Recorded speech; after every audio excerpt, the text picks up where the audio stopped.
अब हम बात करते हैं कुछ विशेष प्रश्न और व्याकरण के बारे में, जो हमारे स्वाध्याय में भी कुछ प्रश्न बताए गए हैं। सबसे पहले जानते हैं हम प्रश्न के बारे में। आज हर व्यक्ति को किस दृष्टि से देखा जा रहा है? आज हर व्यक्ति को संदेह की दृष्टि से देखा जा रहा है। दूसरा प्रश्न है, आज समाचार पत्रों में कौन कौन से समाचार भरे रहते हैं? आज समाचार पत्रों में चोरी, डकैती, तस्करी और भ्रष्टाचार के समाचार भरे रहते हैं। तीसरा प्रश्न है, भारतवर्ष सदा कानून को किस रूप में देखता आ रहा है? भारतवर्ष सदा कानून को धर्म के रूप में देखता आ रहा है।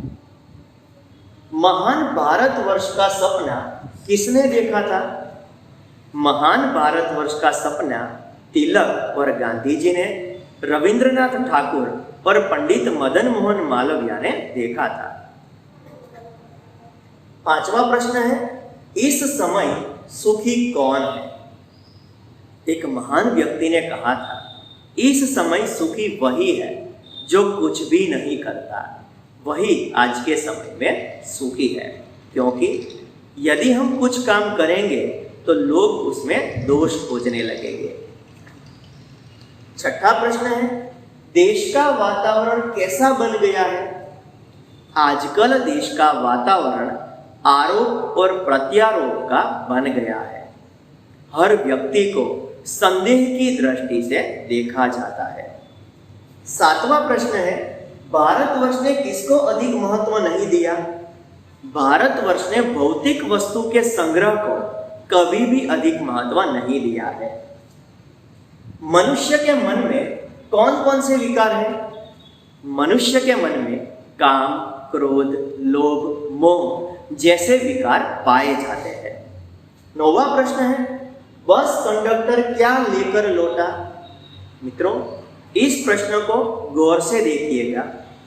बस कंडक्टर क्या लेकर लौटा, क्या लेकर गया, ऐसा प्रश्न पूछेंगे तो हमें उसका उत्तर मिलेगा बस कंडक्टर साइकिल लेकर गया।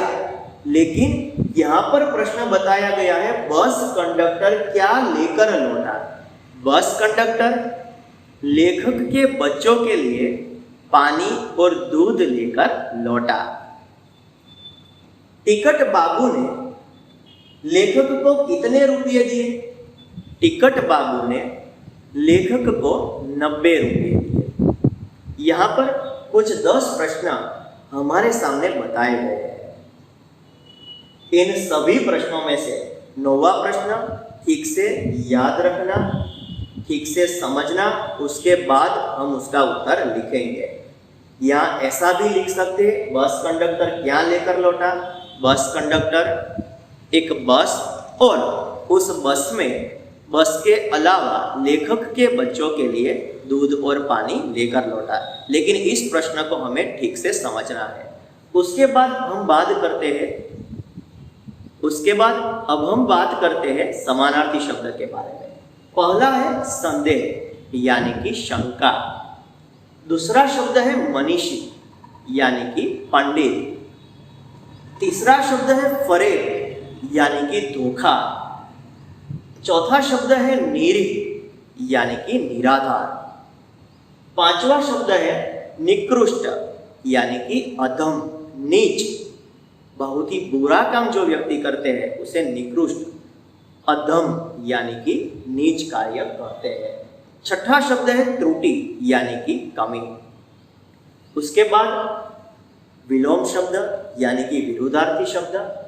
पहला शब्द है ईमानदार, तो उसका विलोम होता है बेईमान। दूसरा शब्द भ्रष्टाचार, तो सदाचार। तीसरा शब्द है आंतरिक, तो बाह्य। चौथा शब्द है सबल, तो उसका विलोम होता है निर्बल। पांचवा शब्द बहुत ही उपयोगी हमारे लिए निकृष्ट। निकृष्ट का पर्यायवाची अधम, नीच। निकृष्ट का विरुद्धार्थी उत्कृष्ट, जो सर्वश्रेष्ठ है वह। छठा शब्द है मनीषी। यहाँ पर भी हमें समझना है मनीषी का पर्यायवाची शब्द होता है पंडित।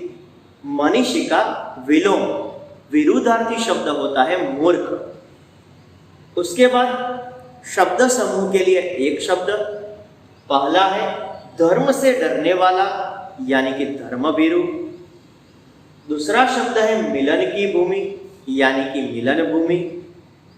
तीसरा है सुख देने वाला यानी कि सुखद सुख देने वाला। चौथा शब्द है पुराने ख्याल वाला यानी कि दकियानुसी, जो पूरे विचार रखता है, जो हमेशा पुराने ख्यालों को ही उत्तम सर्वश्रेष्ठ समझता है, उसे कहते हैं दकियानुसी। पांचवा शब्द है रास्ता भूला हुआ यानी कि गुमराह। इसके बाद अब हम बात करते हैं विशेषण के बारे में।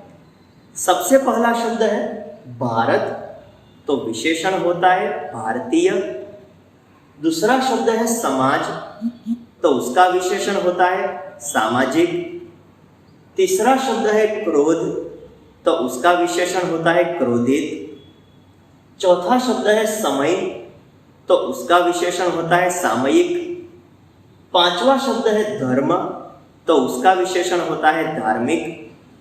छठा शब्द है अपराध, तो उसका विशेषण होता है अपराधी। 6 विशेषण जो स्वाध्याय में भी हमें कई ऐसे प्रश्न बताए गए हैं। उसके बाद भाववाचक संज्ञा, जिस शब्द में गुण, भाव, दशा, अवस्था की स्थिति को बताते हैं उसे भाववाचक संज्ञा कहते हैं।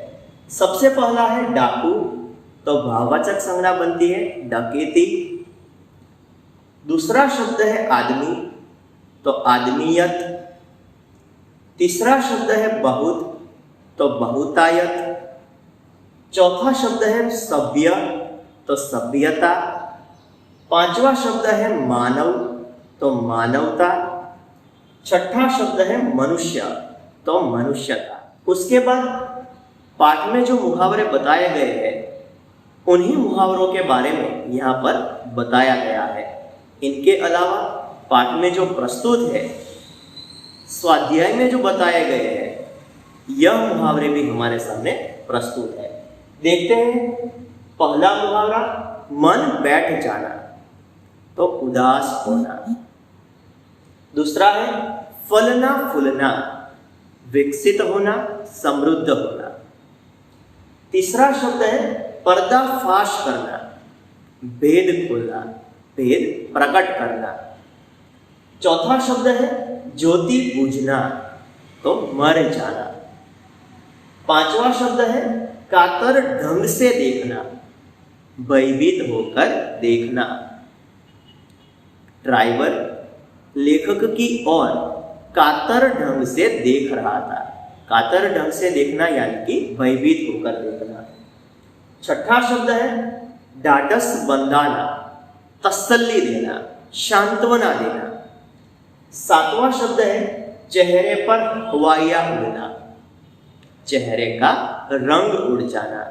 जब नौजवानों ने ड्राइवर को पकड़ लिया था तो उसके चेहरे पर हवाइयाँ उड़ने लगी, उसके चेहरे का रंग बदल गया। और आठवां शब्द है पर्दा पत्रक करना। पर्दा पत्रक करना का अर्थ होता है प्रवेश करना। यहाँ पर पाठ की समझ के बाद ऐसे व्याकरण जिसकी चर्चा हमने की, जिसके बारे में हमने जाना, यह परीक्षा के लिए अत्यंत उपयोगी है। धन्यवाद।